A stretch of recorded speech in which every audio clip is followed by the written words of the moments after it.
On the night of November 6, 2020, hip-hop sensation King Von was shot multiple times outside the Monaco Hookah Lounge in Atlanta. 3 years later, people are still trying to piece together the events of that fateful night. And now, finally, we've got insider information. I can't make this up. For some reason, Von wasn't himself. In this video, we peel back the layers of one of the most shocking hip-hop events of this decade, revealing the real reason why King Von died on that night. Stay locked in, because the truth is darker and more complex than you ever imagined. The night of the hit.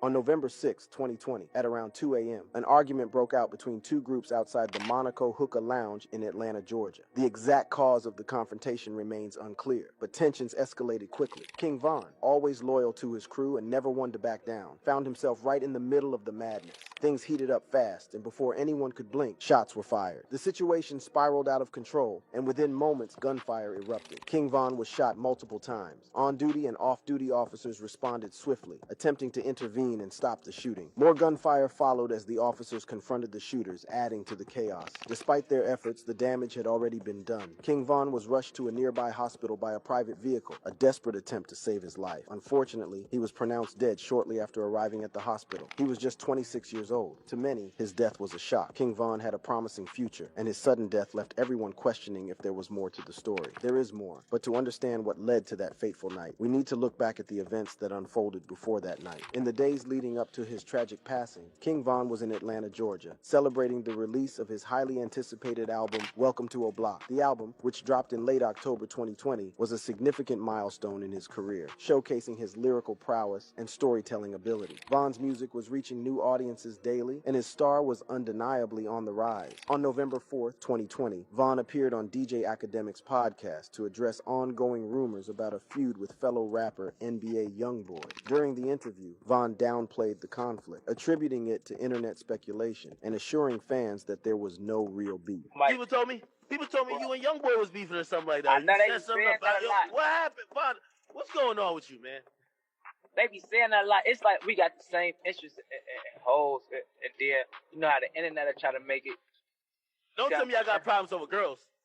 No, it's the internet, gang. The next day, November 5th, Von woke up and gathered his entourage, which included his manager and around 20 others. That evening, they headed out to Opium nightclub, where Von was set to make an appearance and promote his new project. He hopped into his bulletproof Hellcat, followed by 8 other cars filled with friends and associates. By midnight, they arrived at the club. Von's manager noticed that something seemed off with him that night. He couldn't quite put his finger on it, but it felt like Von wasn't himself, almost as if he knew something was about to happen. They stayed at Opium for a few hours, and fans uploaded videos online of Von enjoying himself at the club. Everything seemed normal, but little did anyone know these would be the last videos of King Von. Around 2 a.m., just 2 hours before his tragic end, Von and his crew left the venue. According to his manager, everyone believed they were headed back to their Airbnb, but somewhere along the way they lost sight of Von's car. This was strange. It was completely out of character for Von to vanish without a word. Panic set in as they realized he was missing. Because normally, if we got an after party or we got anything we're going to, we know as a team. Everybody know to be on point. You know what I'm saying? We traveling with a real deal gangster, a real stepper. So everybody gonna know how to move. But from that night, I don't know what it was. Maybe it's God timing. I don't know what it was, but Von completely went on his own course. They started calling his phone, trying to figure out where he went. After several calls, they discovered that Von had rerouted to an after-hours hookah lounge across town. A little before 3 a.m., Von pulled up to Monaco Hookah Lounge, but decided to wait in his car while the rest of his entourage was still on their way. About 15 minutes later, Von was still in his bulletproof vehicle, staying warm. His manager, followed by 6 other cars, pulled up to the parking lot. He hopped into the car with Von and once again felt that something was off. I can't make this up. For some reason, Von wasn't himself. I'm not gonna lie. This is somebody who's more on point than security at. This somebody if I'm on the road with, I'm with him. Like, cause he know how to move, he know how to pick spots. Like, yo, this man is like, I promise you, the best artist I ever moved in my life.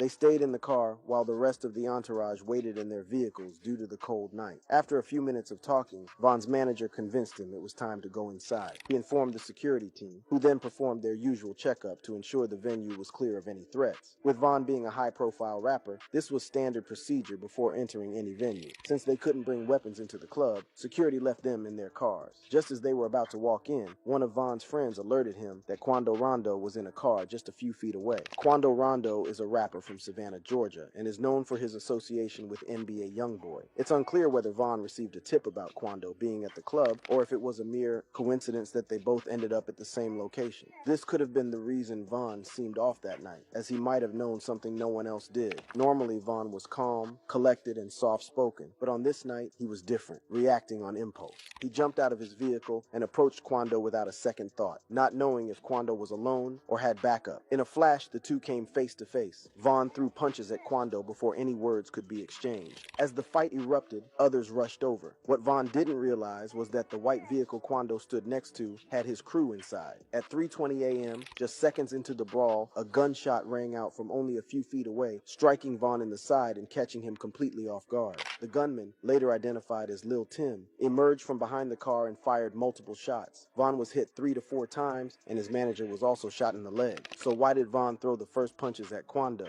Well, remember when Vaughn said the beef with NBA YoungBoy was no big deal? A lot of people think it was actually a big deal, and that Quando was right in the middle of it all. The initial sparks of their beef can be traced back to social media and subtle jabs in their music. King Von, never one to hold back, during a live stream called out YoungBoy's authenticity in his music, suggesting that the gangster persona he portrayed was more fiction than fact. YoungBoy talking about on this song, bro? What? You talking crazy on this one. You got cap in your rap. Obviously, this did not sit well with YoungBoy. Adding fuel to the fire, a photo surfaced online showing King Von holding hands with YoungBoy's ex-girlfriend and baby mama Johnny Michelle. And as we all know, YoungBoy has always been known for his possessiveness over his girlfriends and his exes. When YoungBoy saw King Von with his ex, he took it as a direct insult. He didn't take it lightly at all. He fired back with a series of mysterious posts and even made a song with King Von's ex, Asian Doll. The back and forth between the two rappers got heated, with both sides attacking each other's credibility and street reputation. Things got even more intense when YoungBoy's close ally, Quando Rondo, jumped into the mix. Quando, who had a tight bond with YoungBoy, took on the beef and started openly supporting him. This wasn't the first time Quando took on YoungBoy's battles. Back in 2020, when Kodak Black and YoungBoy clashed, Kodak accused YoungBoy of cooperating with the police after a stabbing incident at his home. This sparked a social media feud between Kodak and YoungBoy. Quando stepped in and backed YoungBoy all the way. At one point, Quando even went on Instagram Live and was filmed burning the merch for Kodak's label Sniper Gang. Chill out, man. Man, we NBA, man. What's on that shit? Quando embodies the true meaning of ride or die when it comes to YoungBoy. The animosity between King Von and NBA YoungBoy kept escalating, evolving from music and social media jabs to something much deeper and personal. Many believe this intense feud played a significant role in King Von's tragic death. However, some people think it wasn't just the beef with YoungBoy. They believe King Von's gang affiliations were the real reason he was taken out. Gang affiliation. King Von grew up in the notorious Parkway Gardens on Chicago's South Side. This area, infamously known as O Block, is a stronghold for the Black Disciples, one of Chicago's most feared street gangs. In its early years, Parkway Gardens was seen as a sign of progress. The well-kept buildings, green spaces, and community facilities were a huge improvement over the crowded and run-down housing many African-American families had experienced before. The area was bustling with life, and there was a strong sense of community among the residents. Families moved in with dreams of a better future, and for a while, it seemed like those dreams were within reach. However, the early optimism didn't last. Economic hardships began to hit hard, and by the 1960s and 1970s, Parkway Gardens started to decline. The loss of manufacturing jobs, combined with systemic neglect, led to rising unemployment and poverty. As money dried up, the once well-maintained buildings began to fall apart, and the strong sense of community started to disappear. The 1980s and 1990s were a turning point for Parkway Gardens. The rise of gang activity and the crack cocaine epidemic brought new challenges to the neighborhood. Gangs like the Black Disciples and the Gangster Disciples took over, and violence became a daily reality for many residents. The once lively streets filled with children playing and neighbors chatting now echoed with gunshots and sirens. It was during this tough period that King Von was raised in O Block. Growing up in the 1990s and 2000s, Von was very aware of the dangers that surrounded him. The environment he was raised in demanded a sharp survival instinct, navigating the dangerous dynamics of gang life. For many young men like Von, joining a gang was a way to to protect themselves and earn respect in a world that offered few other opportunities. No one knows exactly when King Von was introduced to the Black Disciples, but many speculate it happened at a young age. Growing up in O'Block, Von sought guidance and acceptance in a world that offered little else. The gang became his surrogate family, providing him with support and a sense of identity. The Black Disciples was formed in the 1960s by David Barksdale, also known as King David. The gang initially emerged as the Devil's Disciples. They later evolved into the Black Disciples after merging with the Gangster Disciples to form the Black Gangster Disciple Nation. This alliance, however, eventually splintered, leading to the formation of the distinct Black Disciples and Gangster Disciples factions. The Black Disciples quickly gained a reputation for their structured organization and ruthless tactics. They established themselves as a dominant force in Chicago's criminal underworld, engaging in various illegal activities, including drug trafficking, extortion, and violent crimes.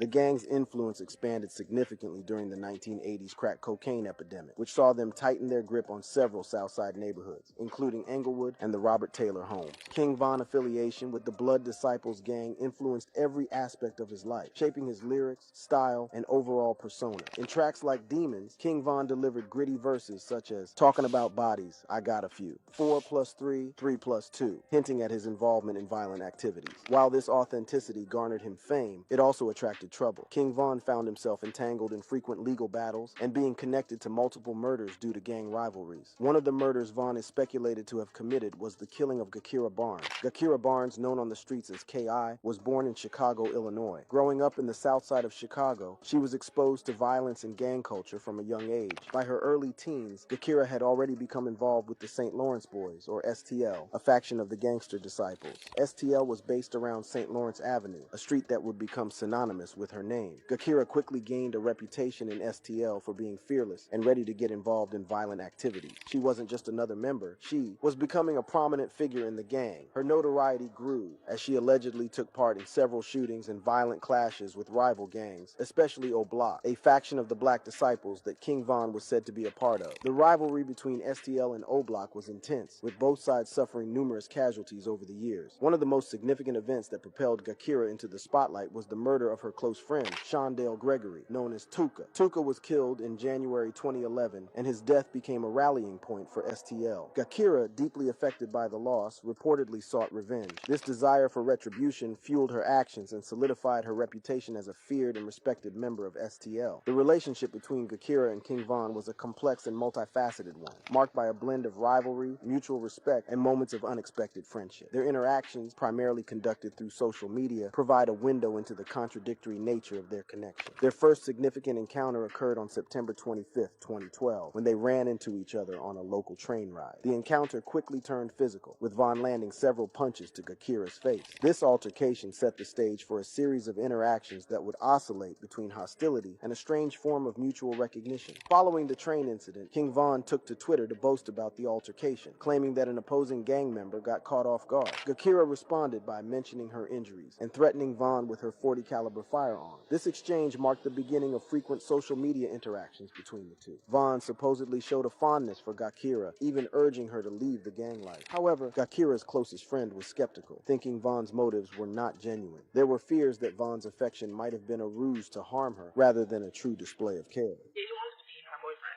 She just felt like he was trying to set her up and kill her. As violence between the Gangster Disciples and their rivals escalated, Gakira Barnes found herself at the heart of the conflict. Law enforcement suspected Gakira of being involved in multiple shootings, including at least one murder. Rumors on the street suggested she could have been linked to as many as 15 shootings. On April 11, 2014, tragedy struck the streets of Woodlawn. A hooded gunman approached Gakira in front of a home on the 6400 block of South Eberhart and opened fire, hitting her 7 times. 2 young men were also wounded in the attack, but it was clear Gakira was the target. Police even speculated that her own gang might have wanted her gone, viewing her as a source of escalating violence. After Gakira's murder, King Von came under police scrutiny as a person of interest. Despite being questioned, authorities couldn't charge him due to inconsistent witness testimonies. But Gakira's murder isn't the only one linked to King Von. He is also rumored to be involved in the killing of Modell McCambry, a member of a rival gang. On October 13, 2012, Modell and his 18-year-old cousin were on their way to meet a girl when someone opened fire on them in the 6300 block of South Rhodes Avenue. Modell was taken to Stroger Hospital with a gunshot wound to the chest but didn't survive. On the day Modell died, Vaughn tweeted about popping pills and spazzing out. He followed that with a tweet expressing frustration that he hadn't taken anyone down for a while. Later, Vaughn tweeted about canceling his rival's party and followed that with a request for someone to come get him. 30 minutes later, he simply tweeted, "Ha." Many believe these tweets are directly connected to Modell's murder, but that's not all. King Von is also rumored to be involved in the murder of Lil Mark, a rapper associated with the 051 Young Money crew. In 2014, Lil Mark dropped a track called No Competition, a remix of Lil Durk and Lil Reese's song Competition. In the song, Lil Mark used Lil Durk's beat to diss him and his crew, including several members of the Black Disciples, O-Block, and their affiliate crew 600. He openly declared himself a Black Disciple killer and proudly repped his 051 Young Money affiliation. This bold move made Lil Mark a prime target for O-Block and 600. Around this time, King Von frequently tweeted about being in traffic, which many speculated meant he was armed and hunting for rivals. On March 28th, Lil Mark was shot and killed at a bus stop. While D. Rose was believed to be the shooter, King Von was present at the scene, later tweeting disrespectfully about the murder. While Von wasn't arrested for these murders, he was speculated to be involved. However, there are other murders he was actually charged with.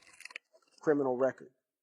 One of the murders King Von was officially charged with was the killing of Malcolm Stuckey, a 19-year-old college student who tragically lost his life in a crossfire involving King Von and the Black Disciples. The tragic events unfolded on a fateful day in May 2014 in the Englewood neighborhood of Chicago. Malcolm, a college basketball player and museum janitor, arrived at a friend's birthday party, unaware of the danger lurking ahead. As Malcolm approached the lively gathering at a two-story house on South LaSalle Street, the whole place was buzzing. However, tension simmered beneath the surface. Among the attendees was 19-year-old rapper King Von. Spotting rival gang members at the party, King Von chose to leave, sensing imminent trouble. The party's host and another Black Disciples member warned King Von not to cause any trouble. Assuring them of his peaceful intentions, he left, leaving an uneasy atmosphere behind. But King Von's departure was only temporary. Teaming up with an accomplice, Michael Wade, he retrieved a .40 caliber Smith & Wesson pistol. This weapon, obtained months earlier in Mississippi, would soon bring devastation to Englewood. Without warning, all hell broke loose. King Von and Wade opened fire on the unsuspecting crowd, shattering the peace of the birthday party. Panic erupted as partygoers scrambled for safety, trying to make sense of the terrifying scene.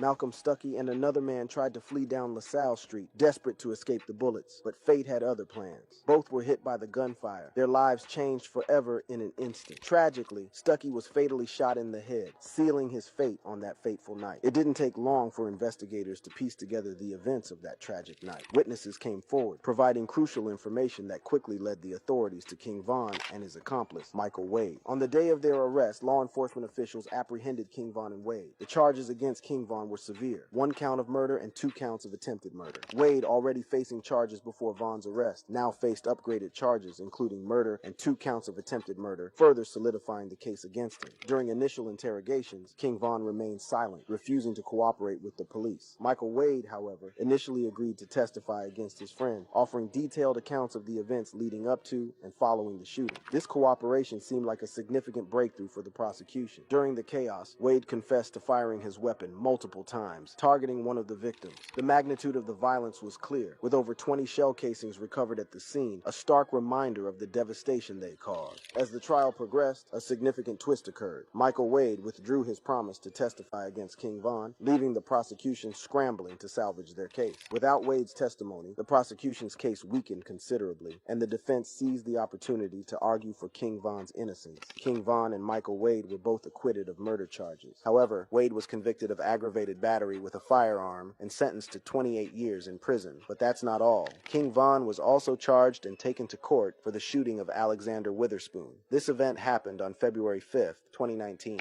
A quiet night in Midtown Atlanta turned violent at The Varsity, a popular local restaurant. Lil Durk and King Von got into a heated argument with Alexander Witherspoon, a 23-year-old Vice Lord member known for his card cracking and scamming activities on Chicago's East Side. The tension quickly escalated from words to bullets. Witnesses reported hearing 13 shots, with 1 bullet striking Witherspoon in his femoral artery. Bleeding heavily, Witherspoon stumbled across the road and collapsed in front of the One Cigar Lounge, leaving late-night customers in shock. As witnesses called 911, an SUV with 300 on the side was seen speeding away. Emergency services arrived quickly, taking Witherspoon to the Atlanta medical center for emergency surgery. Meanwhile, detectives began their investigation, interviewing witnesses and collecting evidence from the chaotic scene. They found 13 shell casings from both a pistol and a rifle, and a 9mm handgun nearby. The case initially went cold for nearly 3 months. Then, on May 4th, 2019, a breakthrough occurred. King Von was arrested by Chicago police on charges related to the varsity shooting. On May 29th, 2019, the legal noose tightened around Lil Durk as the Atlanta police issued an arrest warrant for the rapper. The warrant charged him with 5 felonies, including a major charge of attempted murder, which typically carries a sentence of 10 to 20 years in prison. The same day the warrant was announced, Lil Durk released a song titled Turn Myself In, featuring dark lyrics that seemed to reference a dire situation. Later that day, he surrendered himself to authorities at the Fulton County Jail, joining King Von, who was already in custody. The court proceedings began with Lil Durk and King Von appearing before a Fulton County judge. The charges were laid out, and the evidence against them was briefly discussed. An Atlanta Police Department detective named Jeffrey Churchill took the stand, revealing key pieces of evidence that painted a grim picture for the defendants. One of the most damning pieces of evidence was the testimony of a female witness who claimed to have been talking with Lil Durk and King Von when the incident occurred. She stated that a fight broke out in the car in front of them, and she saw Lil Durk pull out a firearm while shots rang out. The court also mentioned that Alexander Weatherspoon had a firearm at the time and could have fired the first shot, adding a layer of complexity to the case.